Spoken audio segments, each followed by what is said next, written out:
for coming out here and sponsoring this event. They paid for the food, breakfast here this morning, and by doing that, all the proceeds, all the ticket sales for this event have been donated to the library, all 100% of it. So thank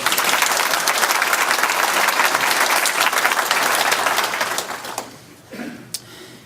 Okay, this is going to be a little bit challenging for me because I'm going to be operating my laptop, a clicker for that laptop, and a microphone, which I could probably put here.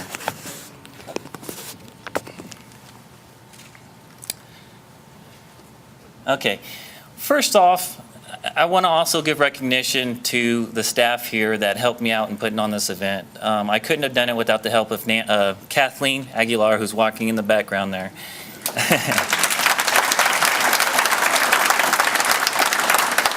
Nancy Bradshaw, who's sitting at the table to my right. And of course, Wayne Disher, director of the library.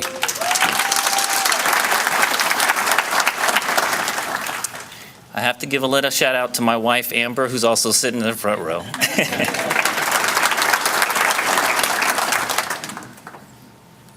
All right. Oop, did I move too far? All right. Southern California Edison is celebrating 125th year. That's quite a milestone. And the city of Hemet is also in its 101st year. And whenever a city makes it past 100 years, they have a lot to celebrate from it. In the late 1800s, Edward Mayberry and William Whittier came to Hemet and saw its potential. These gentlemen knew water and transportation was needed to grow a community. They saw the opportunity to build a dam in the San Jacinto River and later formed the Lake Hemet Water Company. The dam was completed in 1895. Back then, the railroad was a major form of transportation, and the first Santa Fe Railroad ran through Hemet in April of 1888.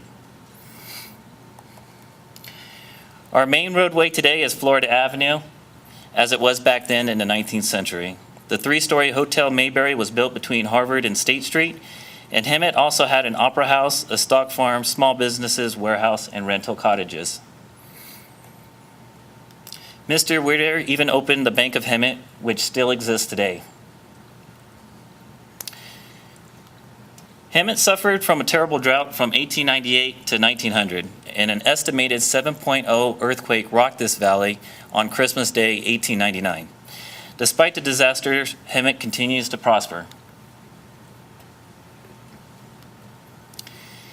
In 1910, Hemet had 177 voters who decided to incorporate. There were 33 voters who decided against it for the same reasons we fear today, paying higher taxes. On January 20th, 1910, Hemet was recognized as its own little city. Does anybody out here in the audience know who this lady is? There you go. Helen Hunt Jackson. The reason why she's important to this valley is she came out here in 1883 and did research on the Soboba Indian tribe. With her research, she authored the book Ramona.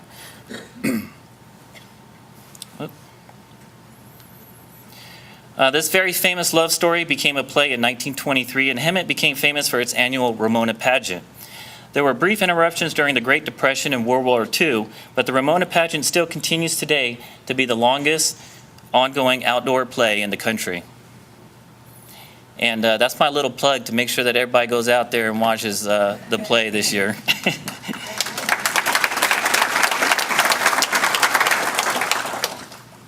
In the 1960s, Sierra Dawn, Hemet opened up Sierra Dawn, which was the country's first mobile home subdivision.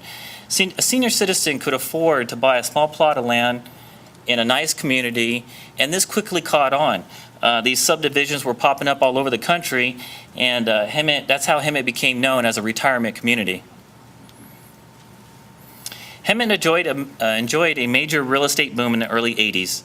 But later that decade, Hemet experienced a recession. The organization Save Our Station was able to purchase the train depot that was abandoned by the Santa Fe Railroad, and later turned it into a beautiful museum for the community to enjoy today.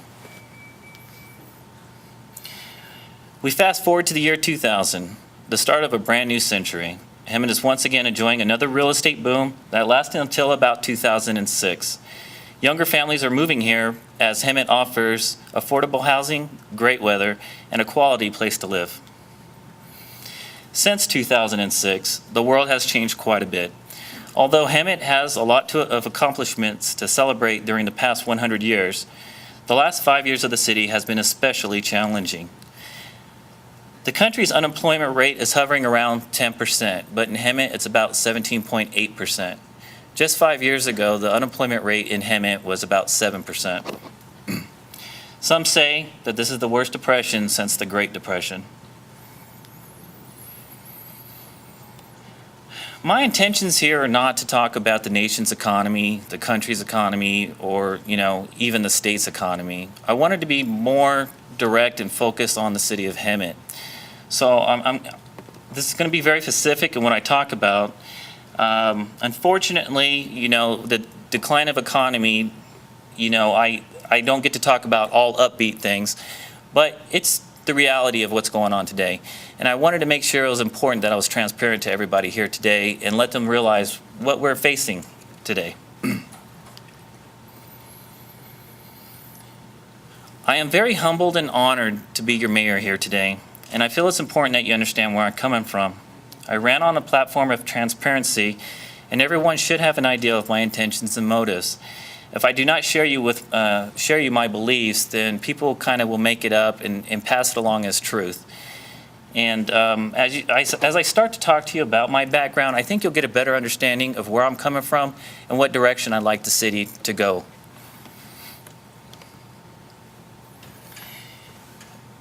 This is an interesting story, and I don't share it a lot with other people because, I don't know, maybe it makes me sound a little like I don't care as much. But 2.5 years ago, when the election was here, I decided, hey, wouldn't it be neat? Because I knew either the Democratic Party was going to have an African-American president running for the spot or a female running for the spot. I knew it was going to be a historic election. And so I placed my name on the ballot thinking it would be neat one day to show my grandkids my name on this historic ballot. Okay? I had no previous intentions of running for politics, and I have no background. I've never taken any classes or background in politics.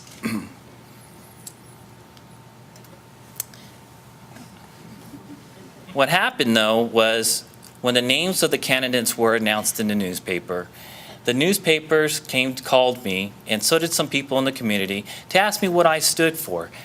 And to be honest with you, I didn't know at the time, but I didn't want to give that as an answer. So what I did is I went over to the Valley Chronicle one day, and I asked them, hey, I need every single newspaper you have for the last 2 years. And what I did is I took those newspapers home, and I read them every weekend. I read 2 years' worth of city politics in about a month. At first I was reading the stories. I noticed that the city was boasting how Hemet had a reserve of $10 million. As I continued to read, I noticed that Hemet was in the newspaper a lot for controversial stories. I remember reading about the sudden departure of the city manager and the large severance package she received. This made a lot of people feel uneasy. I also remember reading the controversy of a non-profit organization that had some issues with maybe their books, and the city wasn't being forthcoming with answering those questions too. So it kind of gave the illusion that there was maybe some scandal going on in the city of Hemet.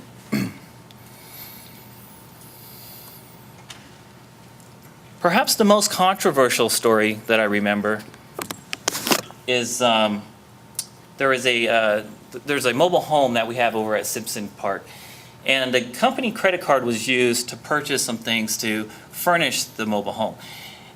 To be honest with you, it was only about $1,000 in a $40 million budget. It's a relatively small number, but the thing is that the city they seemed to hide certain information about it, and what it did is it made the story drag on for months in the newspaper, and that's something you don't want to read in the newspaper week after week. But the most disheartening thing about reading all those newspapers as I got to the bottom of my stack was within 2 years the city of Hemet reported that it had no more money in reserves and that the $10 million had been gone.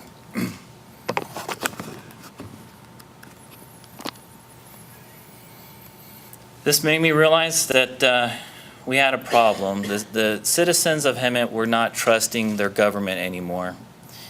No one trusted the city because of the spending habits and hesitance to answer questions to the voters. I personally felt outraged and a sense of betrayal. Our government is supposed to represent the people to improve our quality of life. I feel that City of Hemet fell off the tracks, and more I talked to other people, the more and more I realized I was not alone. I mentioned earlier that, you have perception and you have reality, and you have to be careful because sometimes one ends up being the other. Sometimes perception ends up being reality. And although I really do believe that the previous city council had the best of intentions, I think their intentions got lost in translation. So I took the campaign very seriously. I expressed my feelings out there. I didn't hold back, and I ended up winning a seat in the 2008 election. You see, I feel that if you do something wrong and you lie about it, it becomes a part of your future. But if you do something wrong and you tell the truth, it becomes a part of your past. In order to earn the trust of the people, I knew the example had to start from the top. The city council has voluntarily took a 20% pay cut and got rid of a lot of the perks that we were entitled to. Administrative staff and department heads also took a voluntary pay cut. The newly elected city council of 2 years also tackled some tough decisions and challenges. We were able to make some critical changes that saved the city millions of dollars. An example is Fire Station Number 5, which was ran out of a mobile home built on a piece of property that was riddled with earthquake faults. We could never build a permanent station there, so we decided to close it down, and that ended up saving the city $1.5 million a year. The council also spearheaded an RFP process with the city attorney's office. The city was too reliant on its attorney, and the city attorney's budget was getting a little high. After accepting bids from various other law firms, the city council decided to stay with Burks, Williams, and Swanson, saving the city another $1.25 million per year. Next, the city council went for an RFP for landscaping. On this decision, we accepted the bids of the competing companies. Pino Landscaping ended up winning the bid, and we saved the city another $300,000 a year. The examples I have just mentioned have saved the taxpayers over $3 million a year. Unfortunately, I can't get this slide to move. Oh, there we go. Unfortunately, these savings were not enough to close the gap on lost revenue, and cuts were made to the police department, fire department, library, and administrative staff. From just 2 years ago, the city council has saved $9 million a year in taxpayers' money. So we went to essentially a $40 million budget just 2 years ago to just under $30,000 for this next coming up year.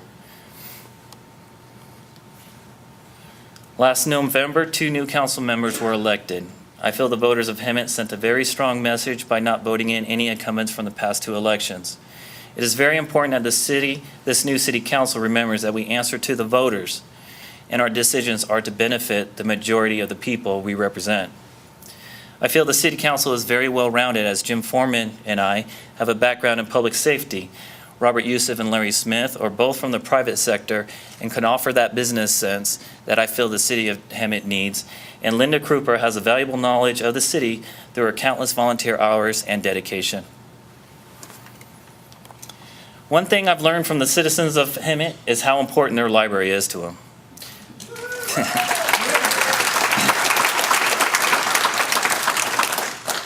The Hemet Library costs the city $1.3 million a year in operating cost, but it would be a lot more if it wasn't for the countless thousands of hours that the volunteers put in and the guidance of Wayne Disher.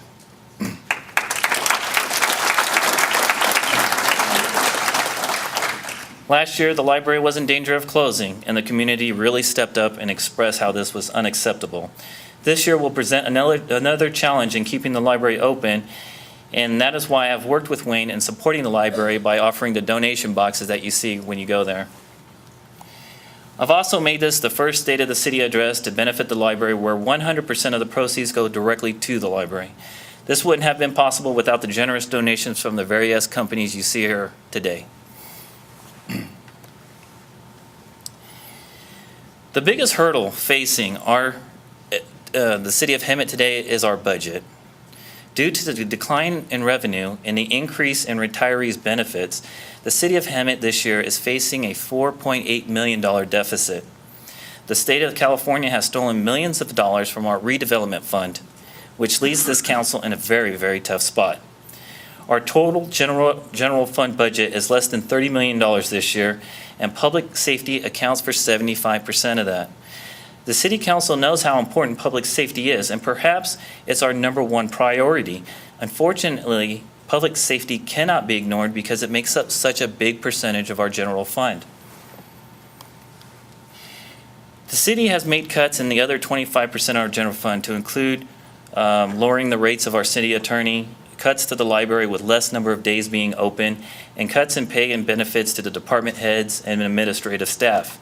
Everyone has made sacrifices, and no one is exempt from these cuts. The city had to be firm in its negotiation with the unions simply because we just didn't have the money to give them.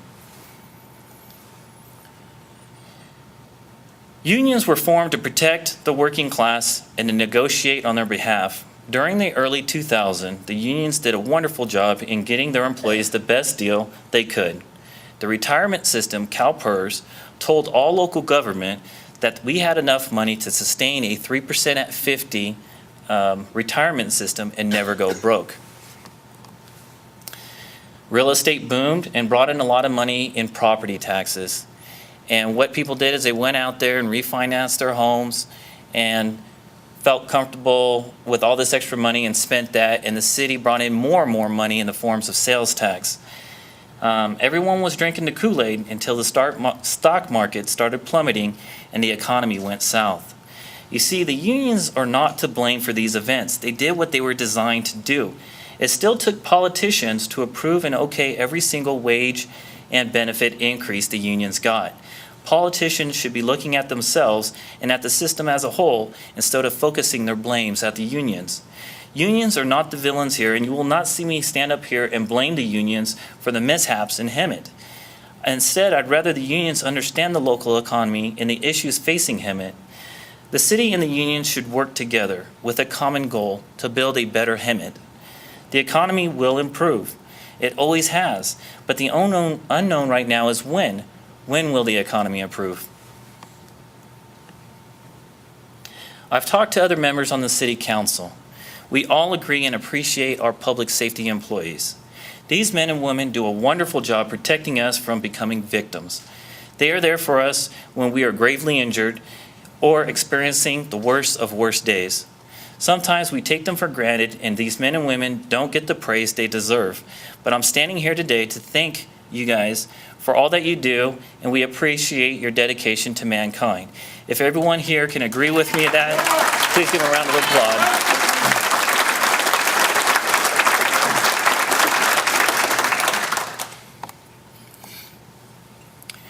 To get us through this economy, we're going to need to do more than just make cuts. We're going to have to look for efficiencies and think outside the box. What do I mean by that? Well, I sit on the Riverside Transit Agency on their board, and I took a tour recently at their main facility in Riverside. We're talking about the second largest transit system out there, second to only the state of New Jersey. And the only reason why New Jersey is bigger is their entire transit system is statewide. As I sat there and listened to the complex scheduling system and the rigorous maintenance involved in these vehicles and the bookkeeping, the customer service, etc., the largest lesson I took from that whole tour was about the tires. Allow me to elaborate. RTA took me into a huge storage room, and they showed me these rows and rows of these giant tires. I was told that RTA did not own a single one of those tires. RTA leases those tires and pay a prorated amount for just the mileage they use on those tires. Not only does this save money, but they don't have to worry about disposing these huge chunks of rubber. The tires go back to the manufacturing companies where they're later sold to other countries. I thought this was a pretty decent example of efficiency. Then I was led into the mechanics bay, where these giant buses were lifted up in the air, and these mechanics were diligently working on these buses. And RTA told me that they used to mount and balance these tires, but it would take the staff 8 hours to do so. They did an analysis and they came to the conclusion that, you know what, it's far more cheaper to send these tires outsource them, have another company or a vendor, as you will, do the work, and then return at the end of the day with these tires ready to be bolted on. The lesson on the tires reminded me of an old assumption that everything is cheaper when it's done in-house. Government did things in-house because it was less expensive. But with the rise in wages, benefits, and pension, I feel we need to reevaluate this theory and see if it still holds true. I have to give Jim Foreman some credit. He's been asking lately about the true cost of vehicle maintenance and facility maintenance. He wants to know, and so does the rest of the council, is it cheaper to have maybe a local dealership do the oil changes, or is it cheaper to have our own mechanics do them? Just 9 days after the city turned 101 years old, this new Hemet City Council had a 2-day goal-setting session. We learned that retirement benefits will cost the city of Hemet $2.2 million next year. That's $2.2 million of taxpayers' money being used up for something before we can even offer a single service. The PERS contribution has increased by nearly $1 million and revenues continue to decline. Hemet is facing a $4.8 million deficit, and that's a pretty large percentage of a budget of only $29 million. During the past several years, we have asked our employees for some deep cuts and sacrifices. I fear that we are nearing the absolute lowest point we can cut our personnel. We have lost some very talented employees recently, namely our city engineer and our fire chief. And although we still have talented staff, we don't want to lose any more. Yeah.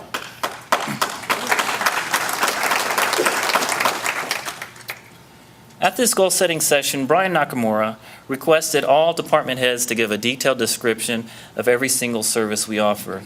We listened to the budget and the personnel issues facing each department.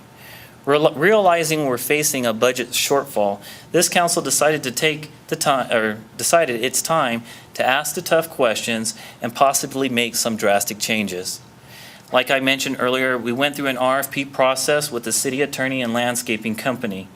We kept one service and we got rid of the other. The results saved the city big money, and we could say we examined these departments for maximum efficiency. If we all decided at the goal-setting session to do a complete overhaul of all services offered by the city in order to answer the question, are we getting the biggest bang for our buck? Some of you may know that the City Council just approved last week to hire a consultant to evaluate our refuge department, and we're asking private companies to be ready to submit your bid. The council will evaluate these bids and make the determination if it is in the best interest for the citizens to change how we do business. If this council does not act, either on refuge or by some other means, I fear we may be facing possible layoffs, such as our police officers and firefighters. Many cities throughout the states are making news because they're making these drastic layoffs, but unfortunately, these cities cannot find a solution, and that's what we as a council are vowing to try to do. The City Council is also talking to an consultant who will be asked to evaluate the public safety departments. Many citizens out there have questioned if a joint police and fire department with San Jacinto would make any sense. I couldn't tell you, but at least we need to ask that question. We need to find out if there is more efficient ways to run the services in this valley. I know it makes the employees feel a little uncomfortable when we ask such questions, but I feel the city needs a complete engine overhaul if it's going to run as lean as possible. We must check every department, as it would be unfair to exempt any of them. And this City Council must collect the data for our questions so we can make the best possible decision to better serve the 80,000 people who we represent. If no decision is made, at least we can hold our heads up high and say we looked at all possible options. These are some of the main issues facing Hemet today. I feel that under the leadership of Brian Nakamura, the city is definitely on the right track. Although we cannot control the economy, we can definitely control our destiny. Despite the heavy burden of the budget on this council's shoulder, we are doing some wonderful things as well. For example, we are pushing very hard to build a positive relationship with the city of San Jacinto and Riverside County. This is important for many reasons because the three entities can push together for projects that will benefit the valley as a whole. Both city councils have signed a resolution to lobby for the new courthouse that will bring in more businesses and professional workers. Other issues we can work together are, well, pretty much listed on the slide here, but there's so many different issues we can work together as a valley, and it's huge monumental news that we're actually working together as a city because it's never been done before.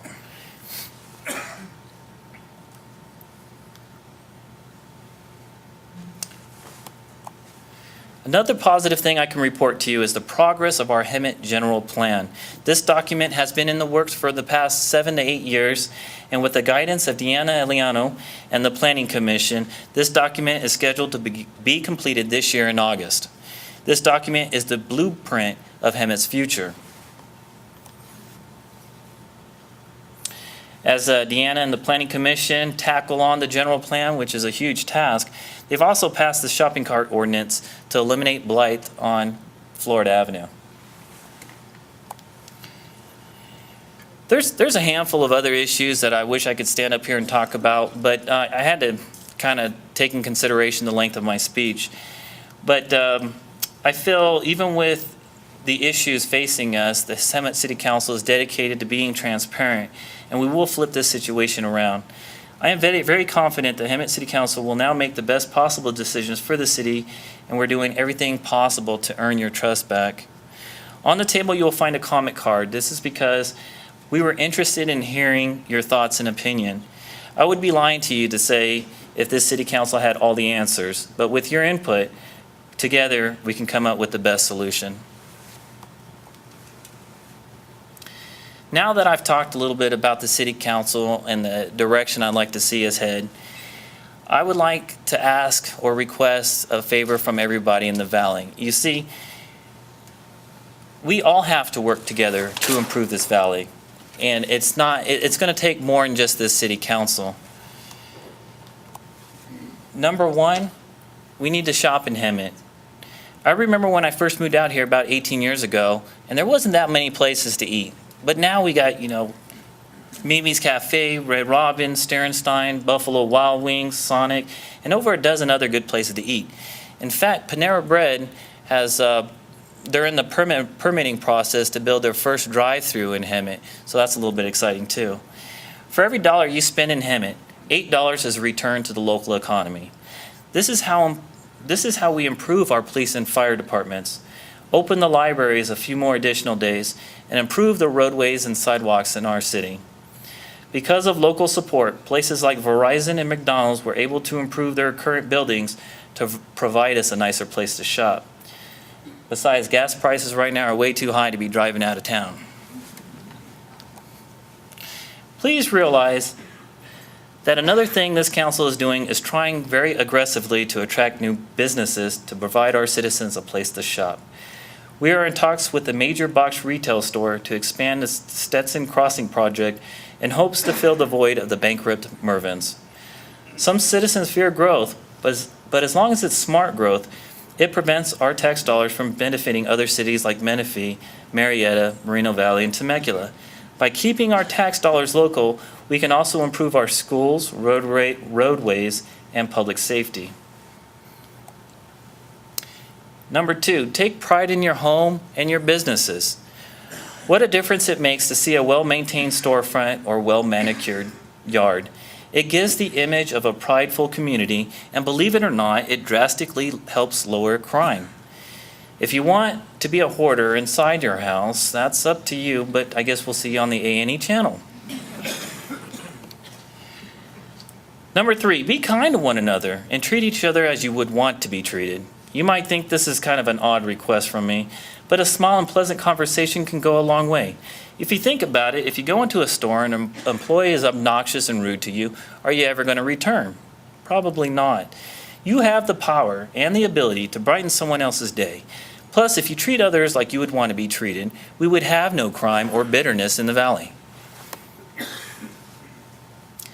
Number 4, give back to your community. Get out there and volunteer. We have hundreds of volunteers for this city, and I don't think the city could operate without them. While we're on the topic of volunteers, I remember talking to Mark Orem, and I said, hey, Mark, let's do something different this year. Let's get a certificate for all the volunteers in this city for the tens of thousands of hours they've dedicated to us. He kind of looked at me with this look, and he said, Jerry, do you realize the cost and the time it would take to make all those certificates? He supplied me a couple of lists from some of the departments with the list of volunteers, and I couldn't believe it. I was going page by page by page of the volunteers. It would probably take a good week to do these certificates. So I kind of had to scratch that and do something a little bit different. So I wanted to take this time to recognize a couple of volunteers that are here with us today.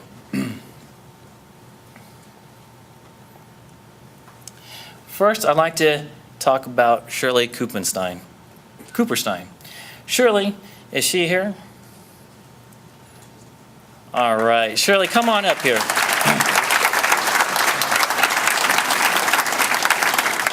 Shirley has worked for the library for 8 years and volunteers nearly 30 hours a week there. Shirley has been recognized as Volunteer of the Year by the United States President's Office, the Retired Senior Volunteer Program, and the County of Riverside. Shirley is out there doing the day-to-day things, keeping this library functioning, and she does it with a smile on her face. No matter how big or tedious the task, Shirley is the first to raise her hand. I am honored to award Shirley Cooperstein with the Hemet's first Mayor's Appreciation Award, Library Volunteer of the Year.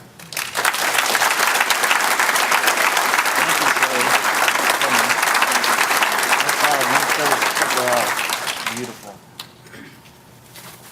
There we go.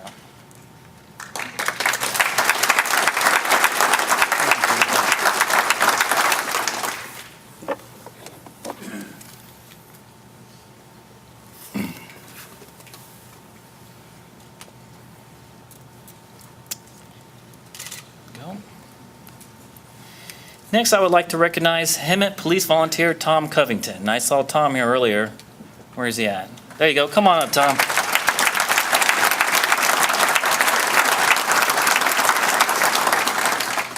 Tom is a volunteer on the police department, and he won Volunteer of the Year for 2009 and Team Leader of the Year in 2010. Tom was awarded the President's Volunteer Service Award for 2 years. Not only does Tom have nearly 1,000 volunteer hours last year for the police department, but he also serves as my representative on the Traffic and Parking Commission. His time patrolling the streets make him a perfect fit for this board. Besides volunteering for the Ramona pageant, he is also a qualified fire truck engineer, a licensed ambulance driver, and an advanced first aid and CPR instructor for the American Red Cross. I remember when I first interviewed Tom for the Traffic and Parking Commission, and I asked him why he volunteers his time. He told me he led a healthy and successful life, and he wanted to give that gift back to others.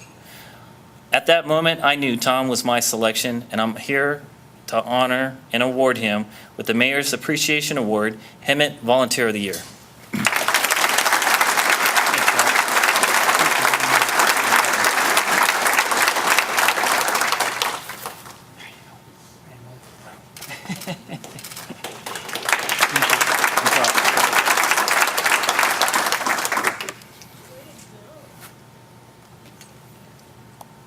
Let's see. There we go. Last but not least, I have one more Mayor's Appreciation Award. As the mayor of a large community and full-time police detective, I carry a lot of responsibilities. Moments can get very stressful, and there are moments where I sometimes doubt my own ability. Although there are times I may doubt myself, there is one person who never does. This award goes out to my biggest supporter and the love of my life, my wife, Amber Franchville.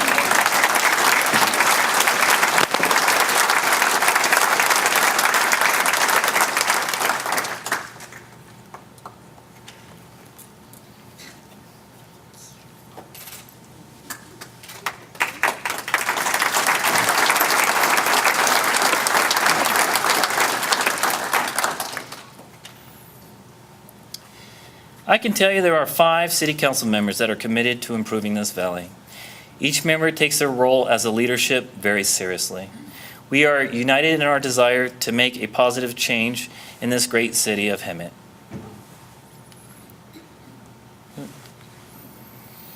This is the starting point of things to come. Hence today's theme, Dawn of a New Centennial.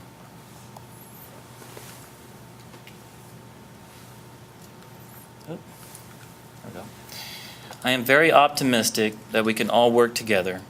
The city of Hemet can continue to grow into a place we can all love and enjoy just a little bit more. I want to thank everybody for coming here today in support of the city. There's some wonderful raffle prizes that we're going to be donating here, and I'd like to invite Wayne Disher back so we could do that.